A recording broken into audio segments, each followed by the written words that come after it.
Hello and welcome to another Southern Airs video, another museum video for you today. Tyler Jett from McDowell, Edge of Service. Matt Banjoman Walker. Sup, the Mushroom Hunter. And Rainbow Will. Yeah, this one's been on our list again for 5 years, like we did Coventry yesterday. Not Coventry, Cockpit, sorry. There's a few rare exhibits in this museum which we're looking forward to seeing. So let's take you inside and see what it's all about.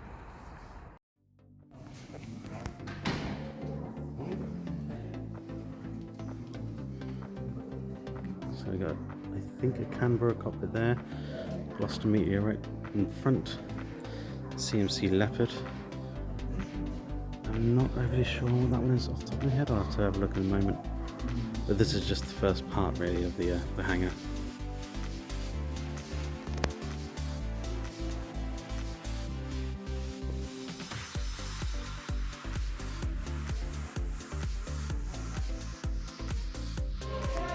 So like at Bournemouth Aviation Museum, there is a CMC Leopard. This is the first of the two that was only ever built. This one is pretty much fully kitted out with all the comfort inside and the controls and stuff. So even the back seats look fairly comfortable as well. It's incredible. So I was actually wrong just a moment ago. I was informed by the volunteer over in the Vulcan that this Leopard is the second, not the first. And the first Leopard is at Bournemouth Aviation Museum. The one we worked on. Yeah. Ooh.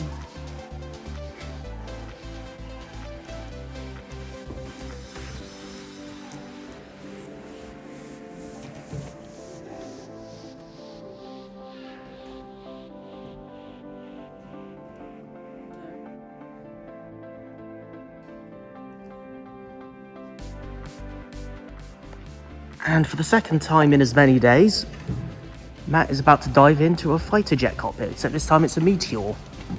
I think he's going to enjoy himself. Trying to find your footing in it. How does this one feel compared to the one at Bournemouth? Because I'm sure you've been in it. Oh, many times. This feels smaller. Or maybe. I'm guessing this is the cockpit of a real meteor and not a fake one. Hold on, do what you just did. Yep, it's moving. Thumbs up. Okay. Top Gun moment.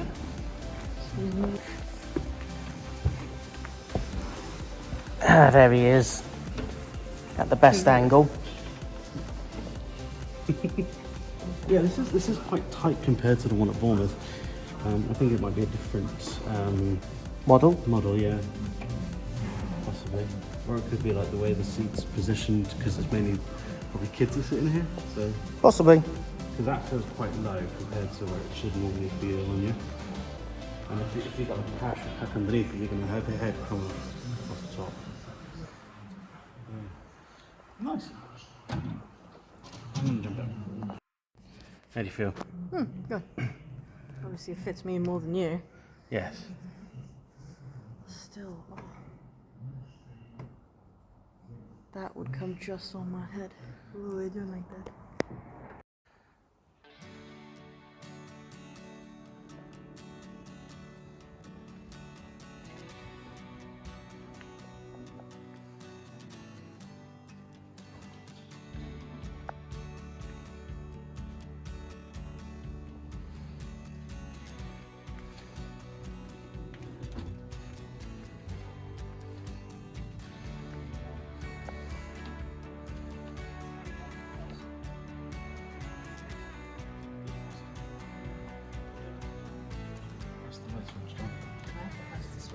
That's the switch.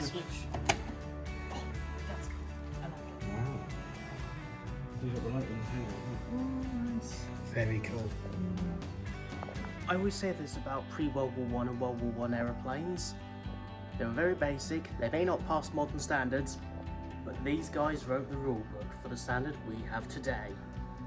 There's this really cool exhibit here on the Armstrong Argosy cargo plane, and the museum actually has one of these outside, so hopefully we can go inside it and show you around. But we'll have to find that out a little later. Just gonna catch up with the guys over here. And also check out that view of the meat. And the Leopard. Result 29. How cool. This little model display of all the various German and British fighters and bombers that took part during the Battle of Britain in the summer of 1940. And if you come over here, we have some bits and pieces that came off Boeing B-17 Flying Fortresses, because there were a lot of B-17 squadrons based in the Midlands and other parts of the UK. In fact, even the RAF did have some B-17s, although there are no B-17s preserved in RAF colours, unfortunately.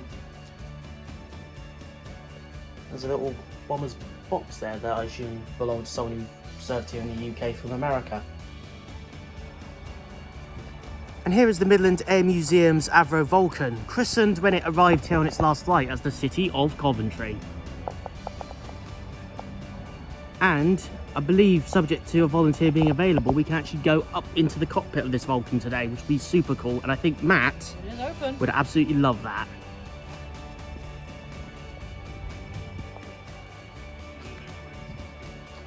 That's fine.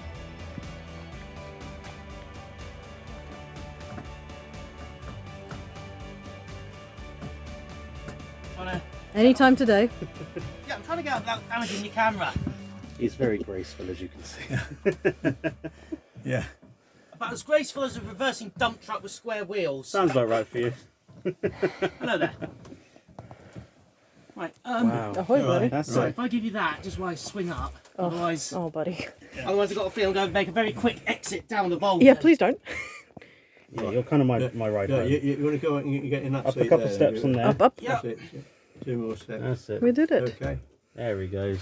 Hey. Careful with you. Hello. Careful where you're holding. Oh, Yeah, I'm trying to pick something that's not going to... That's it. oh, buddy. Oh, sorry. Oh, you Dear, okay? oh dear. I do apologise for him. Oh. But the bomb that I'll show you this in a minute. But the bomb, see that top one. Yeah. That's the nuclear bomb that this would carry, and that's got to be what, probably 50 times bigger than this way. Yeah, wouldn't you have to grab that silver arm down there and then try and swing around it to avoid hitting the landing gear? That's if you got your landing gear down. When you're hoping that when you do it, the landing gear is in the up position. Oh, is it? Well, I mean, if you're up a few thousand feet. On the ladder though. Oh, yeah. Because like this footing isn't amazing. We could see. I was afraid that that's going to snap. So was I, but they're designed to hold. Absolutely. Just it's... So we've just been up inside the cockpit of the Vulcan here. Yeah, that. I agree. Oh, Yeah. English is not. Exactly. Yeah. So try and get my thoughts together. Bournemouth Aviation's cockpit, I assume the rest of them will be the same, because the Aviation Museum in Bournemouth is very cramped, very confined.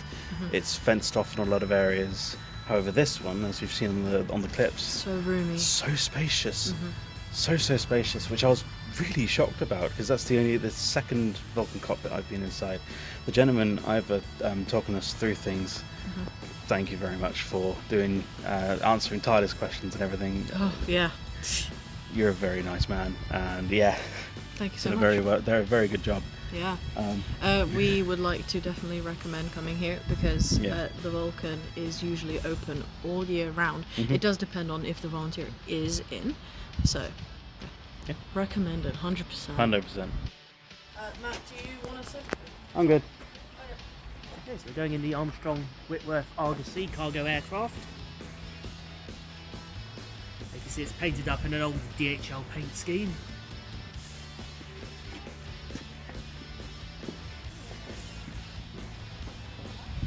Okay.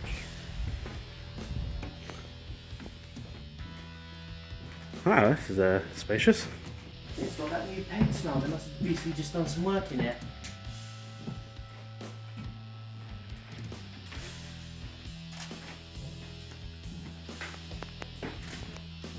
Probably build a house in this thing, isn't it? Oh.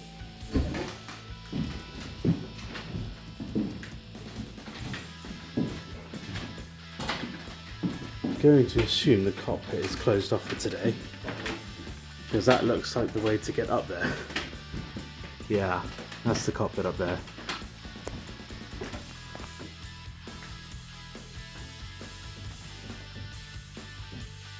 Nice having a tall man on our team. Especially Mitch here. If you will. That's grand.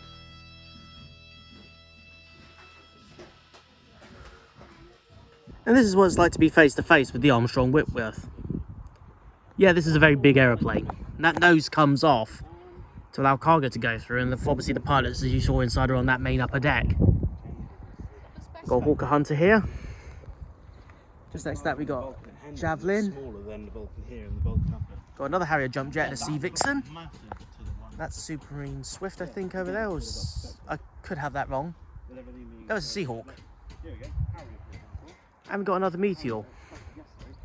And obviously next to the Vulcan and the Whitworth we have a de Havilland 125. Later a Hawker Siddeley 125. Private jet under restoration.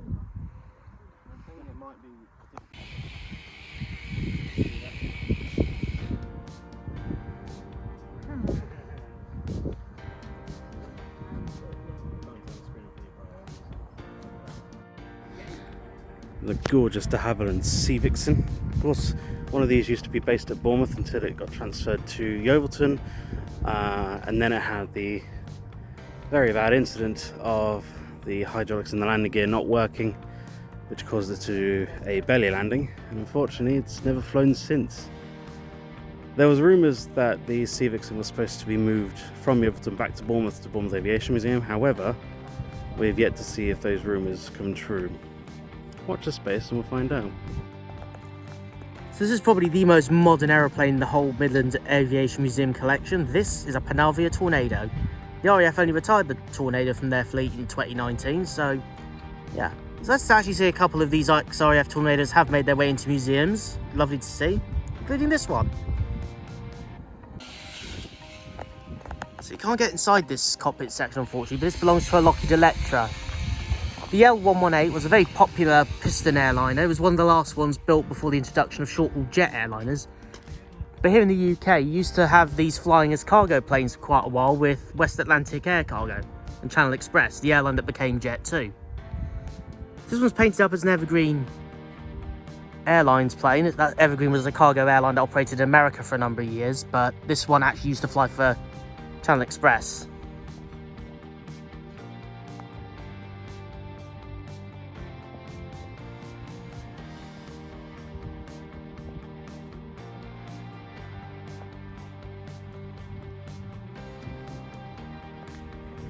Right, so they had a Canberra nose section in the main hangar over there, but out here they actually have a complete standard English Electric Canberra in its entirety, which I think is actually pretty cool. I do love the Canberra. This was the plane that replaced the de Havilland Mosquito, which is my favourite World War II aeroplane. They also have a couple of English Electric Lightnings. They've got a Saudi one and a British one, and they're both right over here, side by side. I think you can get in the cockpit of these, but it depends. There's volunteers available to let you in supervised. Let's go catch up with the guys. We're going to catch up with some more of the planes out here, but there's one I'm very excited to show you from my perspective as a civilian airline enthusiast. And here we have a de Havilland Dove. So the last airline to operate this aeroplane was the Dunlop Aviation Division. So this was probably a corporate plane or a private aircraft. Now it resides here at the Midlands Air Museum. Okay, so this is one of my favourite things about this museum. They've actually got a Vickers Viscount here on display at the museum. And this one's actually interesting because it's actually painted up as an Air Inter plane. Now, Air Inter was a domestic airline in France, and you can actually see quite a few Caravels and Mercures French aircraft painted up in Air Inter livery in France. So to actually have a British plane in Air Inter livery here in the UK is actually pretty cool. Because a lot of these airlines, when they get preserved, they're painted up as British Airways, BOAC, Dan Air. So to see one here presented in a completely different country's livery, that is absolutely fantastic. Now it looks like you can go into the Viscount if there's a volunteer here to allow you in, but today, not going to happen. Nada. Sorry. So at the back section of this museum, there's a number of aircraft and cockpits, including the Folan at Western Wessex of Victor. There is a tail right in the far end, but I can't make out what it is.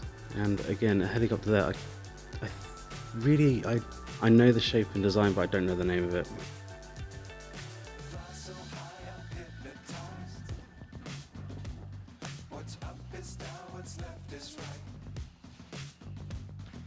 Chasing stars and holding you.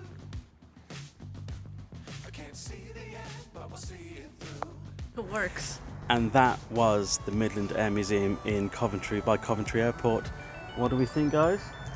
Amazing. Get to go in a Vulcan flight deck, that's always a gem. That was awesome. I love it. I do appreciate the fact that the volunteers corrected us on a few of our facts that we got wrong, or just the fact that they know so much. Yes. All the conversations here were so interesting.